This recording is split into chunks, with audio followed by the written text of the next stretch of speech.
अस्सलाम वालेकुम स्टूडेंट्स, उम्मीद करता हूँ आप खैरियत से होंगे। जी स्टूडेंट्स, ग्रेड 6, 7, 8, 5 बेटा जो आपके SBA mid term school base assessment 2025-26 जो है वो आपके आ चुके हैं। आपके जो गेस्ट पेपर हैं बेटा, ये जो हमारा चैनल है हमारे 9th क्लास का चैनल है। तो जो आप क्लास मिड टर्म के जिनके पेपर हैं 5, 6, 7, 8 क्लास, बेटा ये मैं पहले कमेंट में उस चैनल का लिंक दे रहा हूँ। जो आपके जितने भी गेस्ट पेपर हैं वो आपके इस पे जो पहले कमेंट में लिंक दे रहा हूँ उस चैनल पे अपलोड होंगे।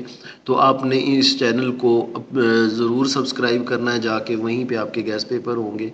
तो आप जाके जाएँ और चैनल को सब्सक्राइब करें, वहीं पे सारे के सारे गैस पेपर होंगे। ठीक है, अपना ख्याल रखिएगा। अल्लाह हाफिज़।